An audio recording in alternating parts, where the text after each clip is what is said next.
डिस्ट्रक्शनमुळे रखडलेल्या इमारतींच्या पुनर्विकासाला देखील गती देतोय। मी काल म्हणालो इथं की फिजिबल करण्यासाठी हे सगळे प्रकल्प जो अनयूज FSI जो वापरता येणार नाही हाईट रेस्ट्रिक्शनमुळे त्याच्या पोटी TDR देण्याचा आम्ही निर्णय घेतलेला आहे। TDRच्या माध्यमातून काही लोकांच्या सूचना आहेत की भाडं जे आपल्याला लागतं त्याचा देखील कॅल्क्युलेट करावा TDR, त्याच्यावर देखील आपण सकारात्मक विचार करतोय। कारण शेवटी कुठलाही भुर्दंड त्या नागरिकावर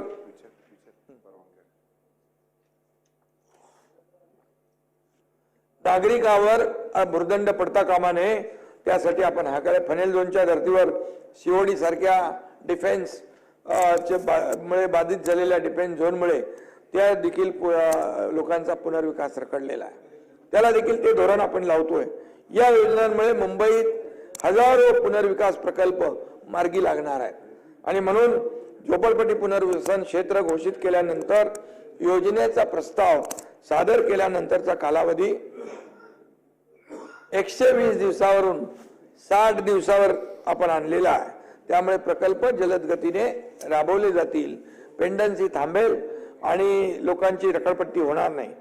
झोपडपट्टी वासियांना देय असलेलं प्रलंबित भाडं आणि SRA देय असणाऱ्या रकमा या थकबाकीची वसुली करण्यासाठी विकासकाच्या मालमत्तेची जप्ती करून विक्री करण्याचा निर्णय देखील आपण याच्यामध्ये नियमामध्ये बदल केलेला आहे। कारण काही लोक हात वर करून टाकतात, त्याला भाडं नाही, काही नाही, गेला तो नाला सोपारा वसई, इकडे गेला बदलापूर अंबरनाथ वांगणी, काय त्याच्या हातामध्ये काही नाही।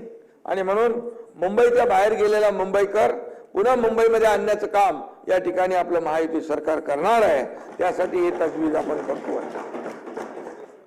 आणि म्हणून काही लोक मुंबई तोडणार हे निवडणुका आल्या की करतात, परंतु मी सांगतो की मुंबई ही आपली आर्थिक राजधानी आहे आणि मुंबई महाराष्ट्रापासून कोणी तोडू शकत नाही।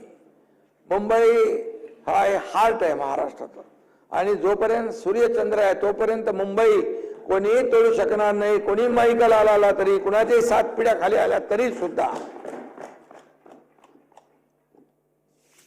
त्यामुळे जे तुम्ही जरा आपल्या मित्रपक्षाला सांगत नाही।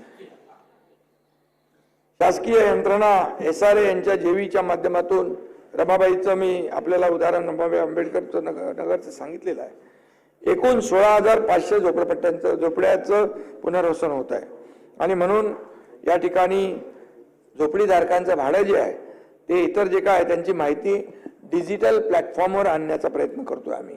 आणि झोपडपट्टी धारकांची पात्रता आणि अपात्रता निश्चित करण्यासाठी ऑटो अनेक्स्टर 2 प्रणालीचा वापर या ठिकाणी आपण करतोय आणि त्याचबरोबर मानवी हस्तक्षेपाशिवाय पडताळणी यामुळे करता येईल।